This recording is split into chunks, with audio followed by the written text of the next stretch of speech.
2 জানুৱাৰী 2024 আগতে যিসকলে এক্সচেঞ্জ কাৰ্ডৰ ৰেজিষ্ট্ৰেশ্যন বা ৰি-ৰেজিষ্ট্ৰেশ্যন কৰিছিলে সকলোৱে 15 আগষ্টৰ ভিতৰত নিজৰ ৰেজিষ্ট্ৰেশ্যন কাৰ্ডখন ৰি-ৰেজিষ্ট্ৰেশ্যন কৰিব লাগিব। যদি আপোনালোকে ৰি-ৰেজিষ্ট্ৰেশ্যন নকৰে তেন্তে আপোনালোকৰ এমপ্লয়মেণ্ট এক্সচেঞ্জ কাৰ্ডখন ইনভেলিড হৈ যাব।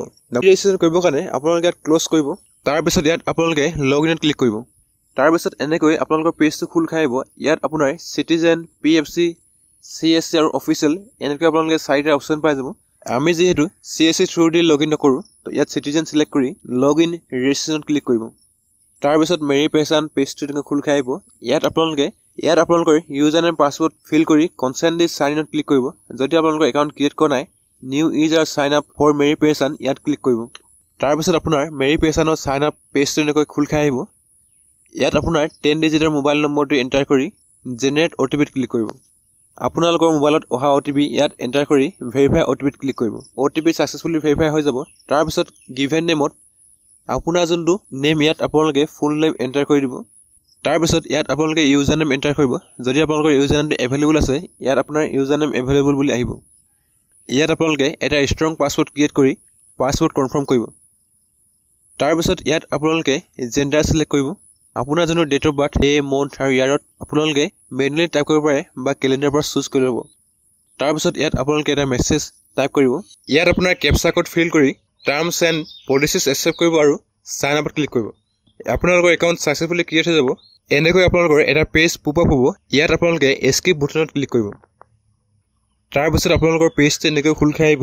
এইটো অল্ড ভাৰ্চন হয়। যদি আপোনালোকে নিউ ভাৰ্চনত চুইচ কৰিব বিচাৰে চুইচ বুটানত ক্লিক কৰিব। তো ইয়াত আপোনালোকে চাৰ্চ বাৰত আপোনালোকে টাইপ কৰিব এক্সচেঞ্জ।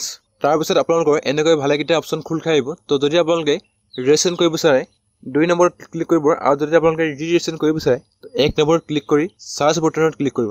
ইয়াত আপোনালোকে এপ্লাই বুটানত ক্লিক কৰিব। তাৰপিছত আপোনালোকৰ ৰি-ৰেজিষ্ট্ৰেশ্যনৰ পেজটোৰ এনেকৈ গাইডলাইনছ ৰিকুৱাৰমেণ্ট আৰু প্ৰচিডিউৰ পেজটো খোল খাই আহিব। তো ইয়াত আপোনালোকে এপ্লাই উইথ আধাৰত ক্লিক কৰিব। আপোনালোকৰ আধাৰ কনচেণ্ট ফৰ্মখন এনেকৈ খোল খাই আহিব। ইয়াত আপোনালোকে পেজটো স্ক্ৰল কৰিব। ইয়াত আপোনালোকে আধাৰ কনচেণ্টৰ বক্সটোত ক্লিক কৰিব। ইয়াত আপোনাৰ আধাৰ নম্বৰ আপোনাৰ ফুল নেম এণ্টাৰ কৰি ভেৰিফাই আধাৰত ক্লিক কৰিব। আপোনালোকৰ আধাৰ কাৰ্ডৰ লগত যিটো মোবাইল লিংক হৈ আছে তাতে এটা OTP আহিব। ইয়াত OTP এণ্টাৰ কৰি ভেৰিফাই OTPত ক্লিক কৰিব। ইয়াত আপোনাৰ ৰেজিষ্ট্ৰেশ্যন নম্বৰ এণ্টাৰ কৰি গেট ডাটাত ক্লিক কৰিব। যদি আপোনাৰ ডাটা শ্ব' নকৰে আপোনালোকে আকৌ গেট ডাটাত ক্লিক কৰিব। তাৰপিছত আপোনালোকৰ ডাটা ইয়াত শ্ব' কৰিব। ইয়াত আপোনাৰ এপ্লিকেণ্ট ডিটেইলছ সকলো শ্ব' কৰিব। টাইপ অফ ৰি-ৰেজিষ্ট্ৰেশ্যনত applicant details update correction select কৰি প্ৰচিডিউৰত ক্লিক কৰিব। আপোনালোকৰ পাৰ্চনেল ডিটেইলছ পেজটো এনেকৈ খোল খাই আহিব। ইয়াত আপোনাৰ ইমেইল ID এণ্টাৰ কৰিব। তাৰপিছত পেজটো স্ক্ৰল কৰিব।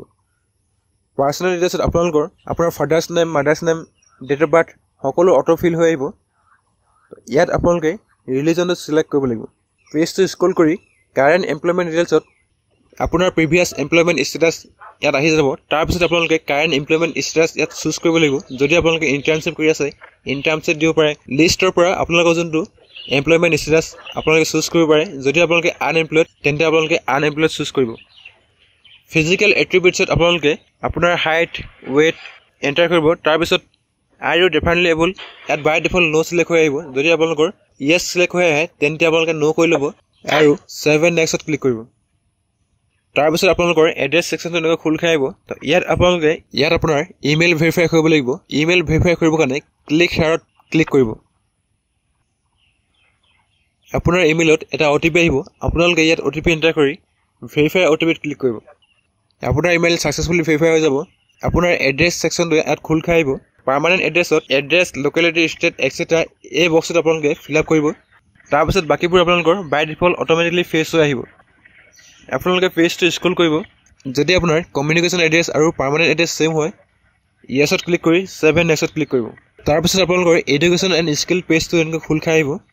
ইয়াত আপোনালোকৰ হায়েষ্ট এডুকেশ্যন লেভেল চিলেক্ট কৰিব লাগিব। তো আপোনাৰ যোনটো হায়েষ্ট এডুকেশ্যন লেভেল লিষ্টৰ পৰা আপোনালোকে চুজ কৰি ল'ব। যদি আপোনালোকে ডিপ্ল'মা কৰি থৈছে তেন্তে ডিপ্ল'মাত চুজ কৰিব। তাৰপিছত আপোনাৰ ডিপ্ল'মা ডিটেইলছৰ ছেকশ্যনটো এক্সপ্লেইন হ'ব। ইয়াত আপোনালোকে কোৱালিফিকেশ্যন আপোনালোকে যদি আফটাৰ 12 হায়াৰ ছেকেণ্ডেৰী পিছত ডিপ্ল'মা কৰিছে ডিপ্ল'মা আফটাৰ ক্লাছ 12 চিলেক্ট কৰিব। যদি ক্লাছ 10ৰ পিছত ডিপ্ল'মা কৰিছে ডিপ্ল'মা আফটাৰ ক্লাছ 10ত চিলেক্ট কৰিব। তাৰপিছত আপোনাৰ 10 পাছৰ ছেকশ্যনটো এক্সপ্লেইন হৈ আহিব। তো ইয়াত আপোনাৰ বাই ডিফল্ট কোৱালিফিকেশ্যন আৰু কোৰ্ছ অট'মেটিকলি ফেচ হৈ আহিব। ইয়াত আপোনালোকে বৰ্ড চিলেক্ট কৰিব লাগিব। যদি আপোনালোকে সেবাৰ হয় সেবা সিলেক্ট কৰিব যদি CBSE হয় CBSE বা আদাৰ বোৰ্ড হলে মানে আদাৰ বোৰ্ড সিলেক্ট কৰি লব ইয়াত আপোনাৰ সাবজেক্টবোৰ সিলেক্ট কৰিব লাগিব তো সাবজেক্টৰ আপোনালোকে প্ৰথম তিনটা লেটাৰ মাৰি দিলে আপোনালোকৰ সাবজেক্টবোৰ আহি যাব আৰু আপোনালোকে সিলেক্ট কৰিব পাৰে তাৰ পিছত আপোনালোকে যোনখন ইনষ্টিটিউট বা স্কুলত পঢ়িছিলে ইয়াত আপোনাৰ স্কুলৰ ফুল নেম এন্টাৰ কৰিব মিডিয়াম অফ ইনষ্ট্ৰাকচনত যদি আপোনালোকে ইংলিশ মিডিয়ামৰ আছিলে ইংলিশ চুজ কৰিব যদি আপোনালোকে আসামিজ মিডিয়ামৰ আছিলে আসামিজ ল্যাঙ্গুৱেজ সিলেক্ট কৰিব তাৰ পিছত কোৰ্স টাইপত আপোনালোকে ৰেগুলাৰ সিলেক্ট কৰিব ইয়াৰ অফ এডমিশনত আপোনালোকৰ যোনটো ইয়াৰত ৰেজিষ্ট্ৰেচন হৈছিলে সেই ইয়াৰটো আপোনালোকে এন্টাৰ কৰিব তাৰ পিছত আপোনালোকৰ ইয়াৰৰ পাছিংত যোনটো সনত আপোনালোকে ক্লাছ 10 পাছ আউট হৈছে ইয়াত আপোনালোকে এন্টাৰ কৰিব আপোনালোকৰ ক্লাছ 10 ৰ যিমান পাৰ্সেন্টেজ ইয়াত আপোনালোকে এন্টাৰ কৰিব তাৰ পিছত ইয়াত আপোনাৰ ক্লাছ 10 ৰ পাছ সাৰ্টিফিকেট আৰু মাৰ্কশিট আপোনালোকে PDF ফৰ্মেটত আপলোড কৰিব লাগিব তাৰ পিছত আপোনাৰ ক্লাছ 10 ৰ নিচিনাকৈ 12 ৰ ডিটেইলছ ইয়াত এড কৰিব লাগিব ইয়াত আপোনাৰ কোৱালিফিকেশ্যন আৰু কোৰ্স অটোমেটিকলি ফেচ হৈ আহিব সো ইয়াত আপোনালোকে বোৰ্ড সিলেক্ট কৰিব লাগিব বোৰ্ডত আপোনালোকে AHSEC সিলেক্ট কৰিব আৰু যদি আপোনালোকে বেলেগ বোৰ্ডৰ পৰা পাছ আউট হৈছে আপোনালোকৰ বোৰ্ড সিলেক্ট কৰিব পাৰে তাৰ পিছত আপোনাৰ ষ্ট্ৰীম ইয়াত সিলেক্ট কৰিব লাগিব যদি আপোনালোকে সায়েন্সৰ পৰা পাছ আউট হৈছে সায়েন্স সিলেক্ট কৰিব আৰ্টছৰ পৰা পাছ আউট হলে আৰ্টছ সিলেক্ট কৰিব যদি কমাৰ্চৰ হয় কমাৰ্চ আৰু ভোকেশনাল হলে আপোনালোকে ভোকেশনাল সিলেক্ট কৰিব তাৰ পিছত ক্লাছ 10 ৰ নিচিনাকৈ ইয়াত আপোনাৰ সাবজেক্ট সিলেক্ট কৰিব ইনষ্টিটিউটত আপোনালোকে যোনখন কলেজৰ পৰা ক্লাছ 12 বা হায়াৰ সেকেন্ডাৰী পাছ আউট হৈছে ইয়াত আপোনালোকে কলেজৰ নেমটো এন্টাৰ কৰিব মিডিয়াম অফ ইনষ্ট্ৰাকচনত আপোনালোকে যদি আপোনাৰ মিডিয়াম ইংলিশ হয় ইংলিশ চুজ কৰিব যদি আপোনালোকৰ আসামিজ আছিলে আসামিজ সিলেক্ট কৰিব কোৰ্স টাইপত আপোনালোকে ৰেগুলাৰ সিলেক্ট কৰিব তাৰ পিছত ইয়াত আপোনাৰ ইয়াৰ অফ এডমিশন এন্টাৰ কৰি আপোনালোকৰ পাছিং ইয়াৰ ইয়াত এন্টাৰ কৰিব আপোনালোকৰ যোনটো পাৰ্সেন্টেজ ক্লাছ 12 ৰ আছিলে ইয়াত এন্টাৰ কৰি আপোনালোকে হায়াৰ সেকেন্ডাৰী পাছ সাৰ্টিফিকেট আৰু মাৰ্কশিট PDF ফৰ্মেটত আপলোড কৰিব ক্লাছ 10 আৰু 12 ৰ এডুকেশ্যন এড কৰাৰ পিছত ইয়াত আপোনালোকে ডিপ্লোমা ডিটেইলছ এড কৰিব লাগিব যদি আপোনালোকৰ গ্ৰেজুৱেচন আছিলে তেন আপোনালোকৰ গ্ৰেজুৱেচন ডিটেইলছ এড কৰিব লাগিব ইয়াত আপোনাৰ ষ্ট্ৰীমটো সিলেক্ট কৰিব যদি আপোনালোকৰ ইঞ্জিনিয়াৰিং কৰা আছে তেন্তে আপোনালোকে ইঞ্জিনিয়াৰিংটো সিলেক্ট কৰি ল'ব ইয়াত আপোনাৰ কোৰ্সটো সিলেক্ট কৰিব ইয়াত আপোনাৰ মেজৰ সিলেক্ট কৰিব ইয়াত আপোনাৰ বোৰ্ডটো সিলেক্ট কৰিব যদি আপোনালোকে SCTE হয় SCTE ইয়াত আপোনালোকে এন্টাৰ কৰিব ইনষ্টিটিউটত আপোনালোকে যোনখন কলেজৰ পৰা ইঞ্জিনিয়াৰিং কৰিছে ইয়াত আপোনালোকে এন্টাৰ কৰিব মিডিয়াম অফ ইনষ্ট্ৰাকচনত আপোনালোকে ইংলিশ মিডিয়াম সিলেক্ট কৰিব কোৰ্স টাইপত আপোনালোকে ৰেগুলাৰ সিলেক্ট কৰিব তাৰ পিছত ইয়াত আপোনাৰ ইয়াৰ অফ এডমিশন আৰু ইয়াৰ অফ পাছিং এন্টাৰ কৰিব পাৰ্সেন্টেজত আপোনালোকে গ্ৰেডিং সিলেক্ট কৰিব ইয়াত আপোনাৰ নিউমেৰিক ভ্যালু এন্টাৰ কৰিব তাৰ পিছত ইয়াত আপোনাৰ পাছ সাৰ্টিফিকেট আৰু মাৰ্কশিট PDF ফৰ্মেটত আপলোড কৰি দিব যদি আপোনাৰ আদাৰ ডিপ্লোমা আছে এড মোৰ ডিপ্লোমা কোৰ্সত ক্লিক কৰি আপোনালোকে এড কৰিব পাৰে যদি আপোনালোকৰ আদাৰ কোৱালিফিকেশ্যন আছে ইয়াতে ইয়েস কৰি এড কৰিব পাৰে বা যদি আপোনালোকৰ আদাৰ কোৱালিফিকেশ্যন নাই নো সিলেক্ট কৰি ল'ব এডিশনাল সাৰ্টিফিকেট যদি আছে আপোনালোকে ইয়াতে ইয়েস কৰিব তাৰ পিছত সেভ এণ্ড নেক্সটত ক্লিক কৰিব ইয়াত আপোনালোকে ল্যাঙ্গুৱেজ সিলেক্ট কৰিব লাগিব সো আপোনালোকে যোনটা ল্যাঙ্গুৱেজ জানে ইয়াতে 1 by 1 সিলেক্ট কৰি ৰিড ৰাইট স্পিকত ক্লিক কৰিব আৰু আপোনালোকৰ প্ৰফিন্সি সিলেক্ট কৰি ল'ব যদি আপোনালোকৰ বিগিনাৰ হয় বিগিনাৰ প্ৰফিন্সি হলে প্ৰফিন্স আৰু এক্সপাৰ্ট হলে এক্সপাৰ্ট আৰু সেভ এণ্ড নেক্সটত ক্লিক কৰিব ল্যাঙ্গুৱেজ এড কৰিবৰ কাৰণে একশন বটনৰ প্লাছত ক্লিক কৰিব তাৰ পিছত সেভ এণ্ড নেক্সটত ক্লিক কৰিব ইয়াত আপোনাৰ এমপ্লয়মেন্ট এক্সচেঞ্জ অফিচ চুজ কৰিব লাগিব বাই ডিফল্ট আপোনালোকৰ অটোমেটিকলি ফেচ হৈ আহিব যদি আপোনালোকৰ ফেচ হৈ নাহে আপোনালোকে সিলেক্ট কৰিব পাৰে তাৰ পিছত ইয়াত আপোনালোকে কিছুমান ডকুমেন্টছ আপলোড কৰিব লাগিব প্ৰুফ অফ ৰেসিডেন্সত driving licence passport voter card বা আপোনালোকৰ জমাবন্দী যিকোনো সিলেক্ট কৰি ল'ব